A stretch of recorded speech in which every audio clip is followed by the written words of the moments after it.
Sean Fraser to leave federal cabinet. That was announced late last night for those who are on the eastern side of the country. And those who are on the west, well, this came a little bit earlier for you. But I was enjoying Sunday Night Football, doing my thing, and then this news dropped. And it was, quite frankly, a little bit shocking, only to the degree of, well, he's been getting himself prepped to what we thought to be a leadership bid coming up here. And out of nowhere, he's like, I'm going home. I'm going to Nova Scotia. I'm done here. It's over.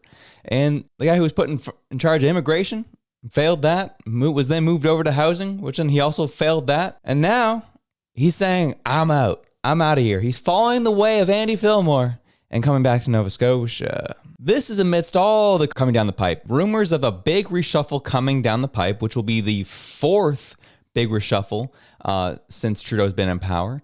There's one in 2018, one in 2021, another in 2023, and then here now in 2024, another reshuffle is coming. This is not normal of a government that is going well. This is not normal of a government that knows what it's doing. It's not normal of a government that is feeling confident going into another election. Having two reshuffles within a year and a half of each other is bonkers. And it's not a good thing.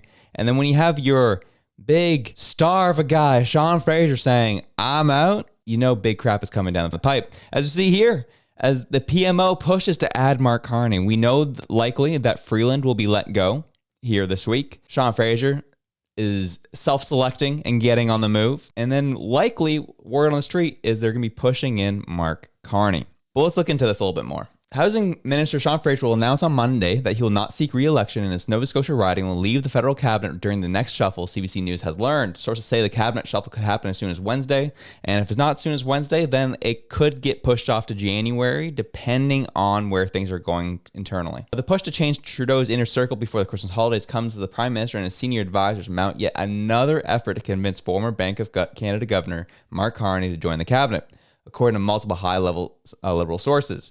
The ongoing attempts to convince Carney to join cabinet were first reported by the Globe and Mail. Liberal sources tell CBC News that Carney has been more open to the idea than in the past, but it is still not a done deal. But as they try to add Carney, the Prime Minister's office is also preparing to lose Fraser, widely seen as one of the Liberals' best communicators, who has been handling the politically important housing file. Sources say Fraser is leaving for family reasons, something he has commented on publicly before. The time and travel required by his portfolio makes it difficult to spend time in his rural Nova Scotia riding with his wife, 8-year-old daughter, and 3-year-old son. Fraser's decision is unrelated to the push to add Carney to the cabinet, sources say. And we all know that's likely BS. Or who knows, maybe it is. Maybe it is true. And he just knows that they are not going to be winning. They are not winning the election. As much as he's been standing up there saying, yeah, I'm feeling strong in this leader. We know what we're doing. We're going forward and pushing. He's saying, we are definitely not going to win this next election. And I need a job. So I'm out of here. Deuces. And so that is likely what's going to be happening here with Mr. Fraser, is he knows he's out of a job come the new year, come the next election. And he has his eyes on what has been happening here on the political scene in Nova Scotia. If anyone of you know, the Liberals had an atrocious showing in the last election here. Atrocious. Out of a possible 56 seats it is, I believe, here in the legislature, the Liberals won all of 2 of them. And the leader of the Liberal Party lost his riding. They had 2 seats. The NDP landed 8 seats. And the Conservatives landed the rest with an independent taking another seat. So likely, he's seeing the mess that's happening on the ground here on the provincial level. And he's going to be coming back to take over leadership of the Liberal Party here in Nova Scotia. I imagine what's likely going to happen. And that, my friends, is the MO of this whole scenario. It is really frustrating because guys like Andy Fillmore, who did a terrible job as an MP, voted for horrific, pretty much all of the bills that we dislike, we're not fans of, he voted in favor of as an MP of the Liberal Party, and then turned around, ran for mayor here in Halifax, and got in. Now, likely we're going to see here, Sean Fraser's going to keep his head down low till the end to the next election, not seek re-election, and then look to run for the provincial Liberals. We imagine is going to happen. And so the corruption of this Liberal Party, the legacy of the federal Liberals will be dispersed into provincial level politics. And that, my friends, should scare you. That, my friends, should help you keep an eye out for what is happening in your communities. As we talked about last week, what the provincial, federal, and municipal responsibilities are, a lot of the responsibilities do fall on the provincial and municipal politics. So here, we had the unfortunate situation where we had Andy Fillmore now in charge of as mayor now. We are going to have Sean Fraser, likely at some point, be jumping in to head up the Liberals here in Nova Scotia. And what's going to happen is because of the fanfare and a lot of people still rely on legacy media here in Nova Scotia, they're going to see Sean Fraser as the man, the guy who's awesome, the guy who's going to lead us to prosperity. And he will likely beat Tim Houston in an election, I imagine. But again, that's 4 years from now.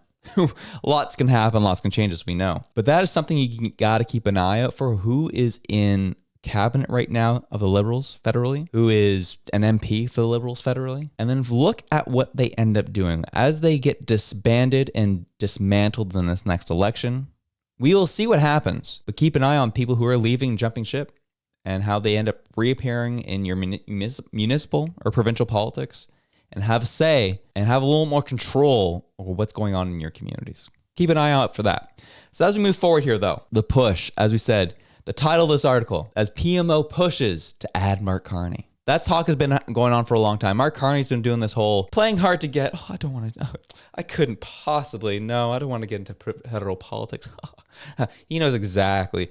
He inserted his name in years ago at this point, and he knew he smelled the blood in the water with Trudeau, and he's kind of been skulking around, looking for his opportunity, acting like, I don't actually want to join. No, he wants to join. He wants in. He's playing hard to get at this point, and it's frustrating, honestly.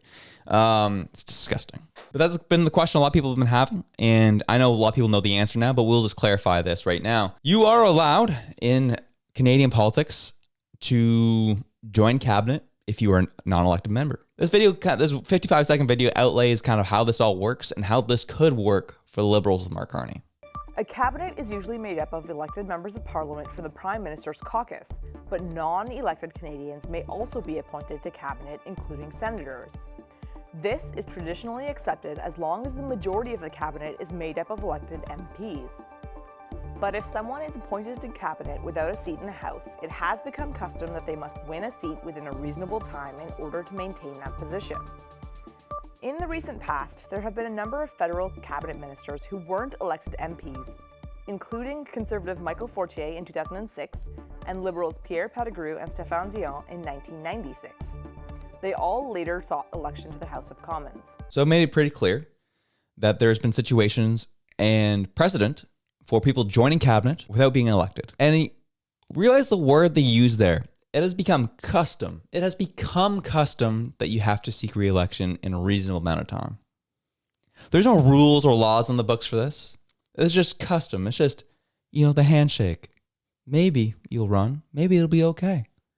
But there's no rule on the books that Mark Carney has to run.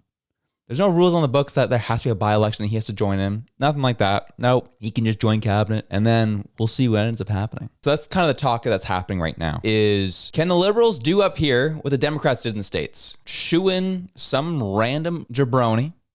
In this case, it was Kamala Harris, who didn't go through a democratic process, didn't join a leadership race at the party, was just kind of shoehorned into the leadership of the Democratic Party without any say from the Democratic base. Could the same thing happen up here is the question. Well, yes, it can. Only because of some rules that were applied and brought into the books during 2020. I show you this. 2020, remember when Sophie got COVID? Yeah, they had to come up with a succession plan in case something happened to Trudeau where he was unable to perform the PM duties. And catch this. The federal government has put a national leadership contingency plan in place should Prime Minister Justin Trudeau become unable to fulfill his duties.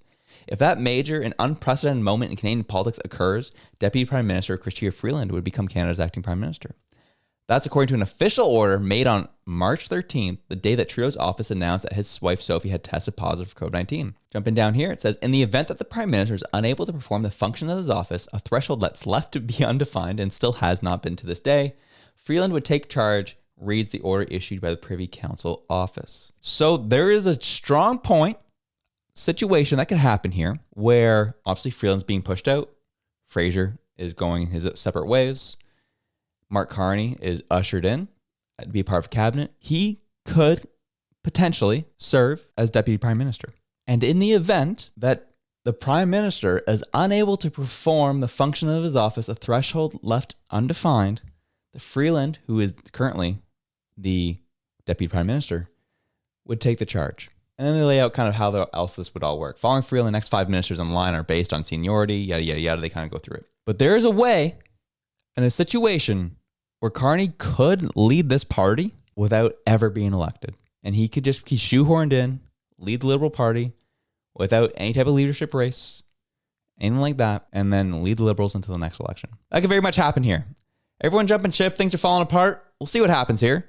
We have a very huge day planned here for you folks. We have Reg joining us here in studio here later to talk exactly what's happening with Smart Carney stuff. We have some bombshell news to discuss there.